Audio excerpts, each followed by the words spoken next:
How are you guys? Doing okay so far? I wanted to mostly show off what I've been doing.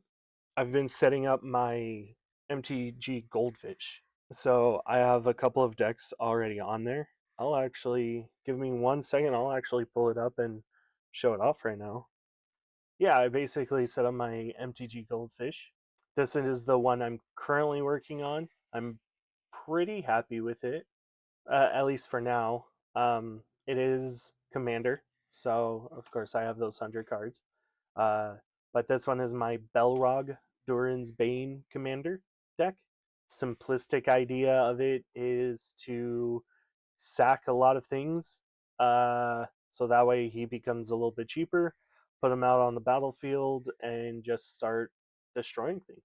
So this is a very aggressive deck. Not that I'm like not used to it, but yeah. So I finished this deck and I'm not exactly happy with it. I'm not upset by it by any means. It's just that as of right now, the I have 20 3 cost items and varies from there, but it's up here, right? Over by this, 5 cost, 6 cost, 7 plus cost that I'm really worried about. The Belrog in and of itself is very expensive.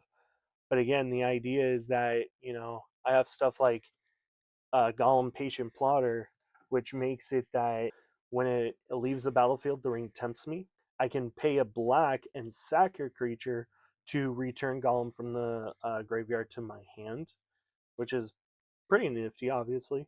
Um, but the thing that I'm looking for is that sacrifice a creature, because yeah, I'm paying 1 mana to, basically bring a creature to my hand, but I'm also sacrificing that creature, which again, works pretty decently with my commander. So now it makes, I bring a creature card to my hand, that's another creature I get to have, and then that makes the Belrog Durin's Bane just that much cheaper. Yeah, so I have a ton of stuff in here that works really well with sacrificing stuff. Um, Soul Guide Lantern is a really good one because I can sack, exile each opponent's graveyard. Again, just pay. So, again, first and foremost, I don't even, I can pay 1 to have this out. As long as this is out, I can tap it, sack it, and then exile each opponent's graveyard.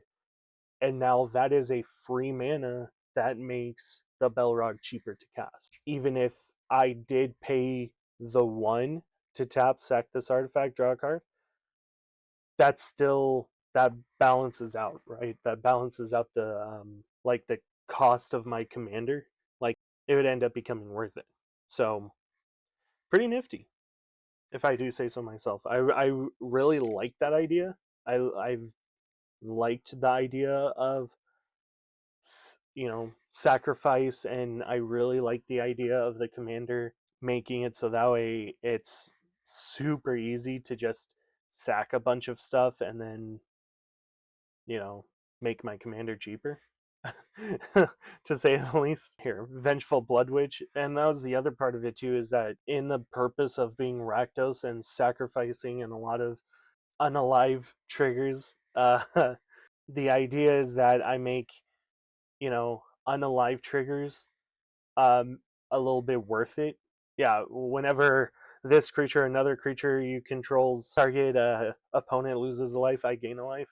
So if I have Altar of Dementia, I believe it is what it's called. I can't necessarily remember, but if I get Altar of Dementia, I can just make it okay. I'm gonna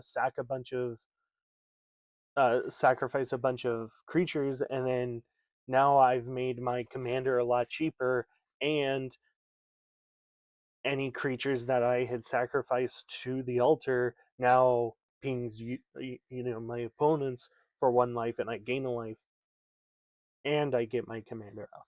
So, is there anything I should add to this other than Altar of Dementia? Like, do you guys see anything that would maybe change out, maybe include? again, I have Mirkwood bats. So look, so another reason why, sacrifice outlets are so good. Whenever you create or sacrifice a token, each opponent loses 1 life. Well, here's another instance. If I have, even though it's banned, if I had like Dockside Extortionist, right?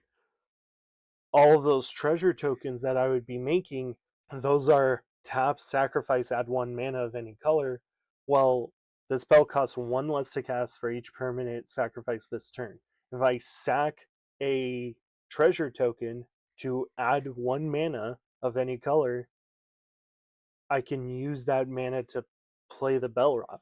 So now he costs 1 less to cast. So now he's a 7 cost. He now costs 6 less, or he now costs 6, and one of those mana will now be put in to cast the Belrock. That's insane. Like that's crazy talk. Now, of course, it can't be blocked except by legendary creatures, which is, I mean, in especially in Commander, most players have a legendary creature, if not at least one of them being their commander. Um, so I'm not that entirely like, crazy about that part, but it's just simply the fact that it costs 1 less to cast each, uh, 1 less to cast this turn for each permanent sacrifice. That's just, to me, that's just crazy talk. That's just craziness. That's why I made it. I am interested to find out more about what cards you guys think I should add. Um, See what you like about it, see what you don't. You know, do your thing. Who am I to judge? Yeah. So that's that. Uh, I also wanted to, what? While I'm here, let me show off my Aragorn deck. Um, I also, my friends already know what this deck is, so I'm not going to be clicking on it, but maybe I will do a secret video. That's a cough cough secret video that I might be doing. Anyways, so yeah, so this, stay tuned, check it out. Put it into the comments what, or into the chat, what you think that uh I mean, you could kind of see his photo. Maybe if you know who that is, you can kind of guess where I'm going, but uh, the only hint you guys get is that face and that name right there. That's the only hint you guys get. All right. I'm not giving away too much, but check it out. Enjoy. Put in the comments what you think might be, what it might be. Um, Ultimately, again, the whole purpose of my content, both on my YouTube and my Twitch, is to show off uh, my Aragorn deck, because that is what started all of this shenanigans. So again, I just wanted to talk about, my deck and what it looks like.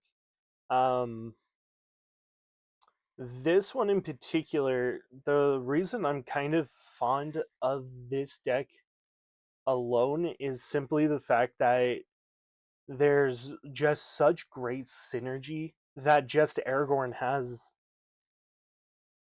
in general. But it's the synergy, right? Like whenever you cast a white spell, create a 1/1 white human soldier creature tokens. How many white spells do you know of? Duplicate tokens. How many of them duplicate, abilities, right? Like that's insane. So whenever you cast a blue spell, scry 2. Whenever you cast a red spell, it does 3 damage. Whenever you like they, that's why I love this. Mostly because I'm a nerd and I love Lord of the Rings, but the fact that this card just has such great synergy is why I enjoy it. You utilize each color of your commander's color identity and it does a thing. There's just so much good synergy with Aragorn that I just love, you know. There's a couple of great interactions. that I've had with my play group where, it just pops off. It just works so well, right? So for instance, oh, there you go. So yeah, we'll take a Drogskull Reaver, right, as an example. Whenever you gain life, draw a card. Okay, cool, whatever. But the fact that I'm casting a blue spell, right, along with the white spell, that is a free 1/1 soldier. And then it's a blue spell whenever you cast a blue spell, scry 2. Whenever you gain life, draw a card. It's perfect. It's perfect, right? Scry 2 and then draw a card is, you know, what blue does, right? I would love to draw cards. And specifically lifelink. So anytime I hit, I'm gonna gain life. Anytime I play a blue spell, I'm gonna scry 2.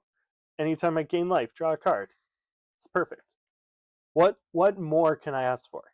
You know, Banner of Kinship gives all my creatures of the chosen type +1/+1 for each counter on it, and when it enters the battlefield, put a counter on it for each creature of the chosen type.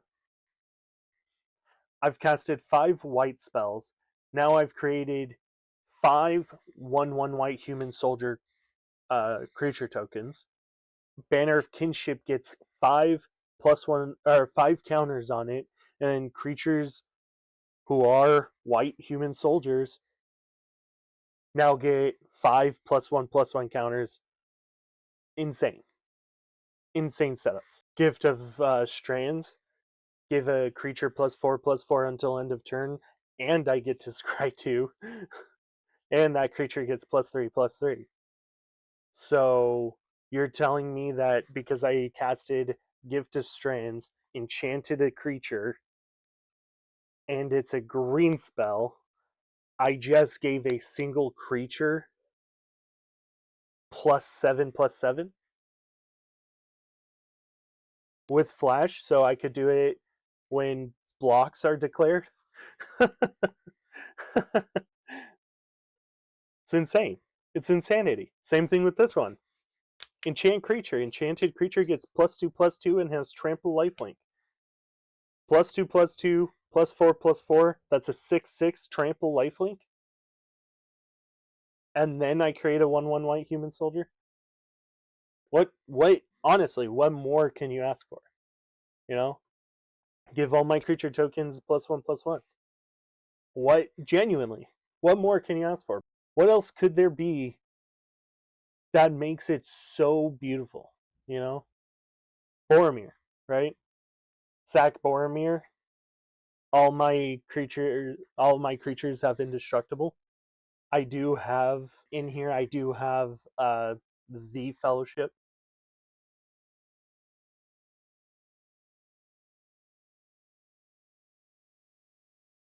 Frodo, Merry, Pippin, Boromir, Aragorn, Gimli, Legolas, Gandalf the White. Should have technically been Gandalf the Grey, but who's counting? Horn of Gondor. Create more 1/1 white human soldiers, and then tap it to create X 1/1 white human soldiers, where it's the number of humans I already control. It's crazy. And the cool part is specifically too is that I can set it up where my commander kind of has Voltron being equipment on it, make it a giant big beefy creature. So yeah, so synergy, right? That's all I could ask for, right? So coming back here, I have 41 forests. I mostly did 41 forests because I wanted to make it so that way there's more of a guarantee that I don't miss a land drop. But because a lot of my cards are, I mean, there's a bit of a pricier few, right? 7+4 creatures and 3 non-creatures that are 7 mana or more. I wanted to make sure that my deck can hold up and I have the mana to be able to cast, a 4-cost commander. And then, of course, I have a bunch of artifacts that help me with that. Uh, you know, I have stuff that can give me mana and then give me more mana. So one of my other favorite things that I love seeing is Palantir Vorthink. Um, just the simple fact that, let me zoom in on it really quick. Oops, sorry, did it again. Palantir Vorthink. At the beginning of your end step, put an influence counter on Palantir Vorthink and scry 2. Then target opponent may have you draw a card.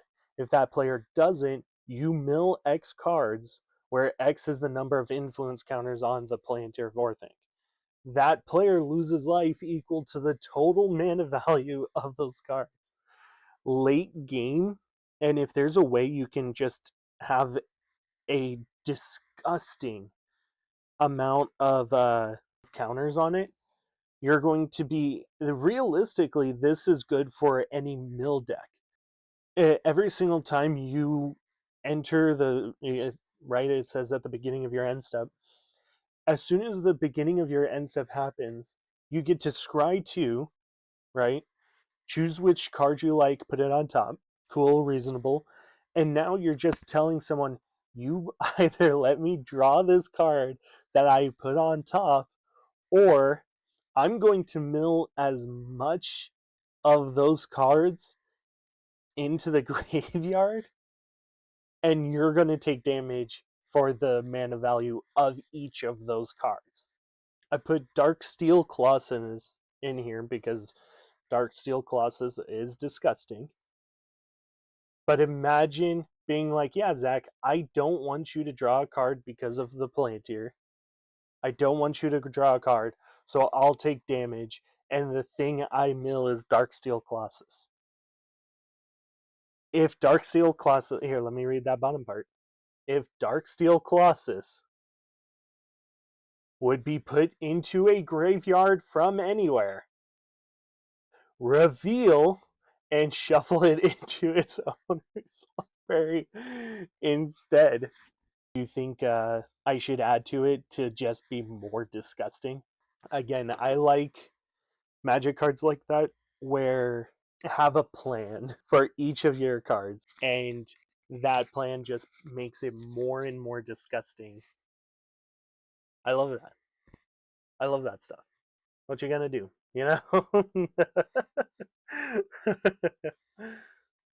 So like this, for instance, right, is an X less to cast, where X is the greatest power among creatures I control, right?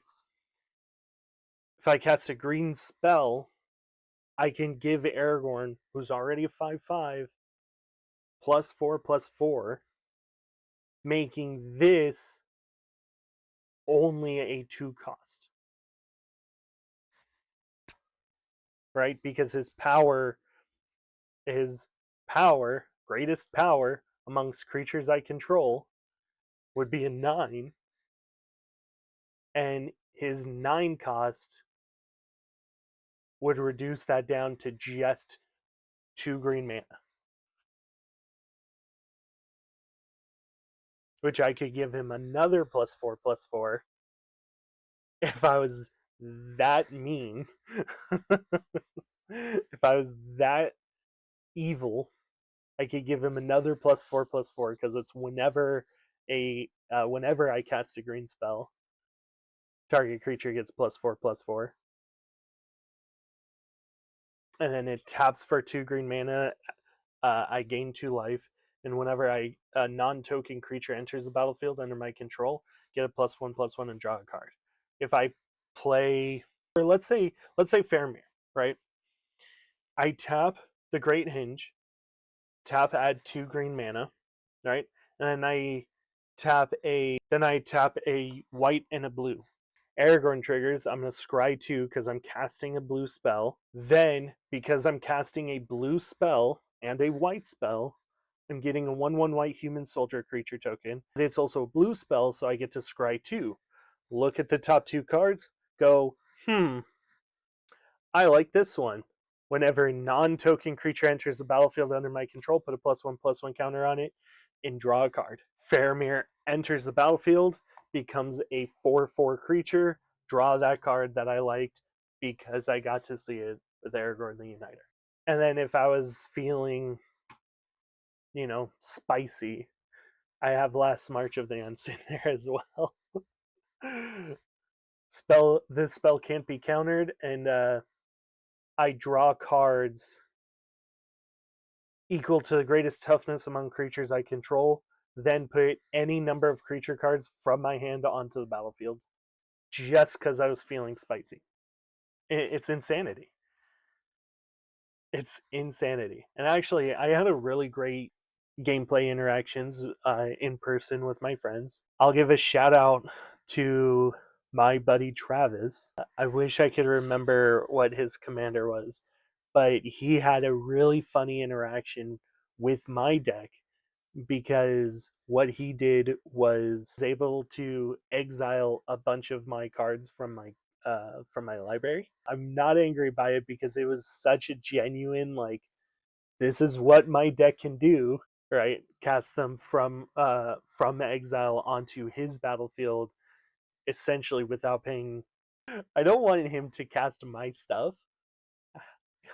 How rude, you know? Those are my cards.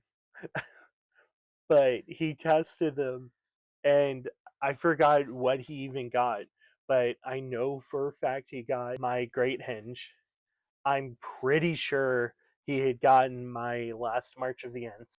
And so, mind you, he's now being able to cast this giant spell, which is an 8-cost spell that cannot be countered. That's sorcery. He draws a bunch of cards equal to the greatest toughness amongst his creatures, and then puts any of the creature cards from his hands onto the battlefield.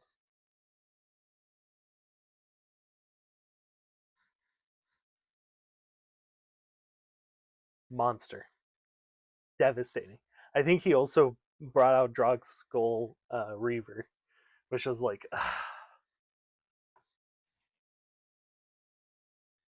it hurt me so much. I loved it though. It was fun seeing it. But, again, going off of what I had said earlier about, kind of also making a Voltron too with my commander, is I first off have Mithril Coat. Uh, I can flash it in, and it itself has indestructible. When it enters the battlefield, I can immediately attach it to a target creature I control, and the equipped creature also has indestructible. With my commander, who wants to be out as much as possible so that all of those triggers can happen, having him indestructible would be perfect. And it's only a 3 cost to do that. Right? Insane. Insane. And actually, something that I learned recently that I had not noticed before, anytime I cast a red spell, Aragorn the Uniter, my commander deals 3 damage to target opponent. Cast a green spell, make his 5/5 into a 9/9. Indestructible double strike. If it hits, that's 18 damage, commander damage. All I would have to do is cast 1 red spell in my second main phase. That is 3 more damage to target opponent. Devastating. Devastating. I'm pretty proud of it. I like that stuff, So, all of these things that I find really interesting about my deck, but I also wanted to point out my sideboard because my sideboard is also pretty interesting, but not exactly necessary. For instance, I have Wondrous Crucible, which gives my permanence Ward 2, which is great for, again, my big stuff like my Aragorn the Uniter, any of my artifacts that I could equip him with, my creatures that all do crazy stuff. It would be nice to give them Ward 2, right? So that's why I have this. But the other thing is that at the beginning of my end step, I can mill, then exile a non-land card at random from my graveyard, and I can copy it and cast the copy without paying its casting costs. I like that, but the way the Great Henge works only works as long as it's a non-token creature. With this, it would be a token copy of that spell. It does work better with Aragorn the Uniter because regardless of whether or not it's a uh, token, it carries the mana value. So let's say that in my graveyard the Drogskull Reaver was in there. If I have the Wondrous Crucible, I exile it and then create a copy of it and then cast that copy for free of the Drogskull Reaver.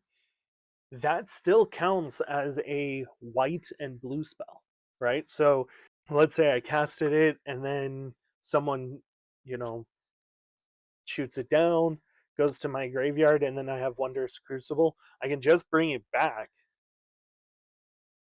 and then it triggers the white blue ability of Aragorn again. So it's pretty good.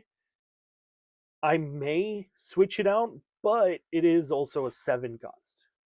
And I'm not exactly trying my best to, you know, push the envelope, as it were.